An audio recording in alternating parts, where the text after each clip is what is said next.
जय हिंद friends, welcome back to our YouTube channel.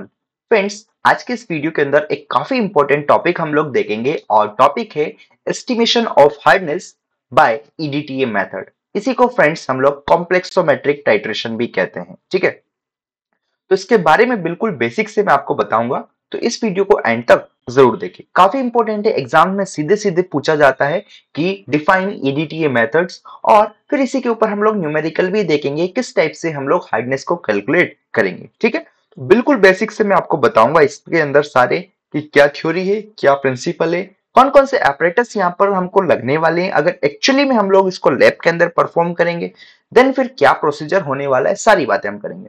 तो बिना टाइम वेस्ट के स्टार्ट करते सबसे पहले फ्रेंड्स कि आखिर में ऑब्जेक्टिव क्या होने वाला है इस मेथड से। तो यहाँ पर ऑब्जेक्टिव मैंने लिखा है कि to determine total hardness of water caused by, simple सी भाषा में कि हार्डनेस हमारी जो सॉल्ट है कैल्शियम और मैग्नीशियम, उनकी वजह से कितनी हार्डनेस हो रही है उसको हम लोग कैलकुलेट करेंगे with the help of EDTA. अब ईडीटीए क्या होता है, कैसा दिखता है, सारी बातें हम लोग करेंगे। ठीक है, तो ऑब्जेक्टिव मेरे ख्याल से आपको क्लियर हो गया होगा कि हमारा ऑब्जेक्टिव है टोटल हार्डनेस को कैलकुलेट करना। ठीक है, और टोटल हार्डनेस किसकी वजह से होती है ये ऑलरेडी मैं आपको पुरानी वीडियोस में बता चुका हूं कि जो सॉल्ट्स होते हैं कैल्शियम मैग्नीशियम या फिर मल्टीवेलेंट केटायन, उनके जो सॉल्ट की वजह से जो हार्डनेस होती है उसको हम लोग यहाँ पर कैलकुलेट करेंगे। ठीक है, ओके। आगे अगर बात करें फ्रेंड्स इसके अंदर इंट्रोडक्शन के अंदर, तो यहाँ पर आप जानते हैं ये ऑलरेडी एक्सप्लेन किया है कि हार्डनेस जो होती है वाटर के अंदर ये किसकी वजह से होती है, हमारे कैल्शियम और मैग्नीशियम के सॉल्ट की वजह से होती है, जिसकी वजह से क्या होता है हमारा जो वाटर है वो अनसुटेबल हो जाता है ड्रिंकिंग पर्पस के लिए, या फिर वॉशिंग बोल दो, बाथिंग बोल दो। और साथ में अगर इस वाटर का यूज हम बॉयलर के अंदर करते हैं जहां से इलेक्ट्रिसिटी का जनरेशन होता है, यहां से हम बोल सकते हैं स्टीम का जनरेशन होता है, स्टीम से हम लोग टरबाइन को रोटेट कराते हैं, देन वो हमारा क्या करता है जनरेटर में जाता है, वहां से इलेक्ट्रिसिटी जनरेट होती है।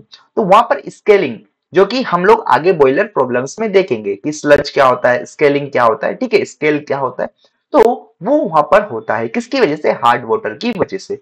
तो इन सब रीजन की वजह से इसको रिमूव करना बहुत ज्यादा हमारे लिए जरूरी हो जाता है, या फिर मैं कहें इसको एस्टिमेट करना हमारे लिए बहुत जरूरी हो जाता है, क्योंकि जब हम इस हार्डनेस को कैलकुलेट कर पाएंगे देन उसके अकॉर्डिंग हम लोग सुटेबल मेथड जिससे कि इस हार्डनेस को निकाला जा सके, रिमूव किया जा सके, वो मेथड हम लोग चूज कर सकते हैं। ठीक है, तो यहां पर वही लिखा है कि मैं आपको बता देता हूं इंट्रोडक्शन में कि hardness in water is due to the presence of calcium and magnesium salt, clear है, which makes water unsuitable for drinking, washing and bathing as and causes scaling in the boilers. All right, so estimating hardness is important for water treatment and understanding its suitability for various application. Clear हुआ?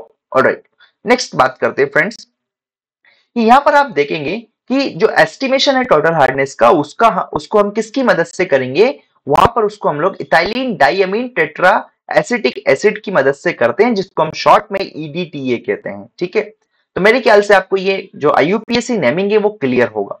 ठीक है, आपने 11th-12th class में पढ़ा होगा, नहीं पढ़ा है तो कोई बात नहीं, यहाँ पर ज्यादा उसकी हमको रिक्वायरमेंट होने वाली नहीं है, बस आपको मैं जो जो बता रहा हूँ वो चीज ध्यान में रखना है। यहाँ पर फ्रेंड्स एक और चीज मैंने आपके लिए मेंशन करी है कि जो ईडीटीए होता है ये टेराप्रोटिक एसिड होता है। टेरा मतलब आप जानते हैं ना, 4। ठीक है, तो देखो सबसे पहले मैं आपको इसका डायग्राम बताता हूँ। डायग्राम अगर आप ध्यान से देखेंगे ना फ्रेंड्स, तो यहाँ पर कुछ चीजें आपको देखने को मिलेगी। देखो हमने बोला यहाँ पर इथाइलिन, इथाइलिन इथाइलिन का मतलब होता है 2 कार्बन, ईथ। ठीक है, मिथाइलिन इथाइलिन ये आपने प्रोपाइलिन ये सब पढ़ा होगा आपने। ठीक है, तो इथाइलिन मतलब 2 कार्बन, तो देखो यहाँ पर 1 कार्बन 2 कार्बन। ठीक है, फिर डाई अमीन, डाई मतलब 2, अमीन मतलब हमारा अमोनिया का जो ग्रुप है, डेट इज यहाँ पर अगर आप देखेंगे ये एक ये हो गया, दूसरा ये हो गया। तो मेरे ख्याल से आपको क्लियर हुआ होगा, इथाइलिन मतलब कि 2 कार्बन, डाइअमीन मतलब कि 2 नाइट्रोजन हो गए मेरे, 1 और 2। ठीक है, और साथ में बोला गया कि टेट्रा एसिटिक एसिड मतलब 4, 1 2 3 4, ये क्या हो गई मेरी एसिटिक एसिड का ग्रुप हो गया। ठीक है, तो ऐसे आप ध्यान रख सकते हैं। तो एग्जाम में अगर आपको इसका डायग्राम बनाना है तो आप ऐसे बना सकते हैं कि ये आपको अगर ये वाला डायग्राम आप वहां पर बना देंगे तो आपको नंबर मिलने के चांसेस पूरे पूरे हैं, इसकी रिक्वायरमेंट नहीं होगी। ठीक है, इसको याद भी नहीं करना पड़ेगा क्योंकि थोड़ा कॉम्प्लिकेटेड हो जाता है, बट इसको आप थोड़ा सा दिमाग में रख सकते हैं। एक रफ डायग्राम वहां पर बना दीजिएगा अगर एग्जाम में आपसे पूछा जाता है तो। ठीक है, वहां पर आपको फुल मार्क्स मिलेंगे। ठीक है, तो समझ में आया कि कैसी दिखती है हमारी ethylene diamine tetra acetic acid, that is EDTA. ये ईडीटीए हमारा हो गया। यहाँ पर लिखा गया है फ्रेंड्स की फिगर 1 के अंदर जो है हमारा ए क्या है, structure of di anions of EDTA. ये हमारे डाई एनायंस का स्ट्रक्चर है। दूसरा मेरा है क्या friends, M2 plus that is EDTA, chelate है ये, है ना, ऐसा दिखता है। बट फिलहाल आपको यही ध्यान रख लेना। तो यहां तक की चीज क्लियर हुई है आपको, ईडीटीए क्या होता है। और ईडीटीए हमारा एक टेराप्रोटिक एसिड है, मतलब इसके पास क्या है, 4 हमारे एसिटिक एसिड के ग्रुप से। ठीक है, सीधे सीधे ध्यान रखिएगा। ठीक है, आगे अगर बात करें फ्रेंड्स यहां पर, तो क्या होता है, ईडीटीए हमारा एक complex that is stable complex का फॉर्मेशन करता है। इसके बारे में मैं आपको बताऊंगा। ठीक है, अभी अच्छे से। ठीक है, तो सबसे पहले आपको ध्यान रख लेना है कि ईडीटीए जो है हमारा एक स्टेबल कॉम्प्लेक्स का फॉर्मेशन करता है।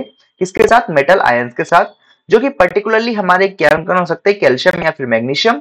कब करेगा, जब आपका अल्कलाइन कंडीशन रहेगा। और वहां पर फिर को हम क्या करेंगे, एंड पॉइंट पर eriochrome black T that is EBT होता है, इसको हम लोग क्या करते हैं, डिटेक्ट करते हैं। इसके बारे में हम लोग डिटेल में देखेंगे। देखो ईडीटीए आप देख सकते हैं, ये हमारा ईडीटीए का ओरिजिनल डायग्राम जो मैंने आपको अभी थोड़ी देर पहले बताया था, वो था मेरा एनायनिक डायग्राम। ये है मेरा ओरिजिनल ईडीटीए का डायग्राम, दैट इज ये मेरी होगी क्या, डाइअमीन, ये 1 और 2, ये तो मेरे 2 नाइट्रोजन हो गए, ये 2 कार्बन दैट इज इथाइलिन हो गया, और ये मेरी एसिटिक एसिड हो गई। ठीक है, साथ में ये डाई सोडियम सॉल्ट्स अगर देखेंगे फ्रेंड्स यहाँ पर आप, तो वो आपको कुछ इस टाइप से नजर आएगा। ठीक है, यहां से क्या होगा, इनके एक एक हमारे एक हाइड्रोजन रिमूव हो जाएगा और हाइड्रोजन की जगह नाइट्रोजन आ जाएगा। किसके अंदर, डाई सोडियम सॉल्ट्स के अंदर। ठीक है, डाई सोडियम क्यों बोला है, क्योंकि इसके अंदर 2 ही हाइड्रोजन का रिप्लेसमेंट हुआ है, मतलब कि हाइड्रोजन को किसने रिप्लेस कर दिया, हमारे सोडियम ने। दोनों की वैलेंसी कितनी है, 1 1 होती है। ठीक है, ये आपको पता है।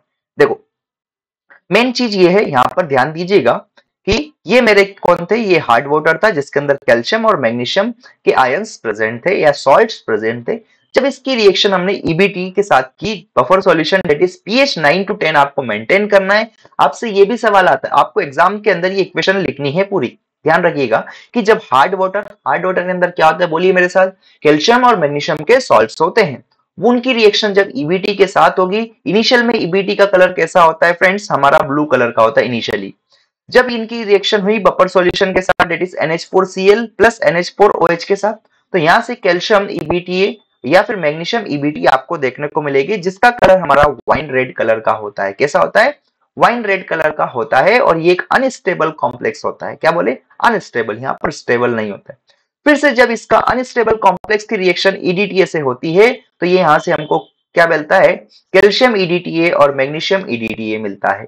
ठीक है, जैसे कि मैंने आपको थोड़ी देर पहले ही बताया था, ये डाइसोडियम सॉल्ट से ईडीटीए का, ऐसे ही यहाँ पर हमारे क्या कह सकते हैं, हम कैल्शियम ईडीटीए और मैग्नीशियम ईडीटीए देखने को मिलता है, जो कि एक कलरलेस होता है, साथ में स्टेबल कॉम्प्लेक्स होता है। आपको ये ध्यान में रखना है। और जो ईबीटी आपका रिलीज होगा उसका कलर ब्लू होता है, ये फाइनल कलर है ब्लू का। ठीक है, तो यहां से जो इंपॉर्टेंट बात जो आपको ध्यान में रखनी है, वो मैं आपके लिए नोट के फॉर्म में लिख कर लाया हूं। बट उससे पहले मैं आपको एक बार फिर से यहां पर बताता हूं कि हार्ड वाटर की रिएक्शन पहले आप ईबीटी के साथ कराएंगे। कैसे होता है, पूरा प्रोसीजर होता है, जो कि हम लोग आगे आपको एक्सप्लेन करेंगे। कि बीकर लिया, बीकर के अंदर अपने हार्ड वाटर लिया, उसके अंदर आप ईबीटीए सॉल्यूशन मिलाना। ठीक है, ईबीटीए सॉल्यूशन मिलाएंगे तो वहां पर रिएक्शन होगी, वाइन रेड कलर आपको देखने को मिलेगा। फिर उसके अंदर आपको ईडीटीए मिक्स करना है। ईडीटीए मिक्स करेंगे आप तो एक colourless complex that is stable complex आपको देखने को मिलेगा। और जब स्टेबल कॉम्प्लेक्स बनेगा तो वहां से हमारा ईबीटी सेपरेट हो जाएगा, जिसका कलर कैसा रहेगा, ब्लू कलर का, और ये होता है। ठीक है, यहां तक चीजें क्लियर होनी चाहिए। यहां पर मैंने आपके लिए नोट पॉइंट लिखा है कि जब आपकी रिएक्शंस कंप्लीट हो जाती है, दैट इज टाइट्रेशन आपका कंप्लीट हो जाएगा, उस केस में आपको ध्यान में रखना है कि जब आपने टाइट्रेशन स्टार्ट किया था तो उससे पहले जो ईबीटी मेटल कॉम्प्लेक्स है उसका कलर कैसा होता है, वाइन रेड होता है। एग्जाम्स में, इंटरव्यू में, वाइवा में, सब में ये क्वेश्चन पूछा जाता है। ठीक है, जब टाइट्रेशन खत्म होता है तो जो फ्री ईबीटी होता है उसका कलर कैसा होता है, ब्लू होता है। ठीक है, तो मेरे ख्याल से यहां से ये चीज क्लियर हो गई होगी आपकी कि ईबीटी का ओरिजिनल कलर कैसा होता है, बताइए मेरे साथ, वाइन रेड कलर का होता है। साथ में जब वो फाइनल आता है एंड पॉइंट, जब फ्री हमारा होता है, फ्री ईबीटी, उसका कलर होता है फ्रेंड्स कैसा, ब्लू कलर। ठीक है, क्लियर हो गया। तो ये इनिशियल कलर कैसा हो गया, इनिशियल कलर हमारा ऐसा कुछ देखने को मिलता है, डेट इज ईबीटीए मेटल कॉम्प्लेक्स का कलर वाइन रेड। फिर यहाँ पर अगर हम बात करें आगे कैसा कलर हो जाता है इसका, इसका कलर हमारा ये फाइनली देखने को मिलता है। नेक्स्ट अगर आगे बात करें फ्रेंड्स प्रिंसिपल, तो यहाँ पर ये चीजें मैंने लिखी है कि टोटल हार्डनेस किसकी वजह से होती है, कार्बोनेट्स या फिर हमारे सल्फेट्स की वजह से, bicarbonates of chlorides and sulphates of calcium magnesium, इनकी वजह से होती है। In presence of indicator EBT, wine red colored complex is formed between the metal ions and the indicator. फिर यहाँ पर बोला है कि जैसे जैसे आप उसके अंदर EDTA मिलाते जाएंगे वहां से एक स्टेबल कॉम्प्लेक्स देखने को मिलेगा। साथ में जब EBT आपका फ्री होता है तो उसका कलर कैसा होता है, ब्लू हो जाता है एट द एंड पॉइंट। ये सारी चीजें हमने आपको एक्सप्लेन करी है। आगे अगर बात करें फ्रेंड्स, तो यहाँ पर कौन कौन से मटेरियल्स की रिक्वायरमेंट होती है आपको ये मेथड को अगर लैब के अंदर करना है, परफॉर्म करना है। सारे मटेरियल्स जो भी है, मटेरियल्स मैं आपको बता देता हूँ, वाटर सैंपल चाहिए, डेट इज हार्ड वाटर का। ठीक है, पहली बात।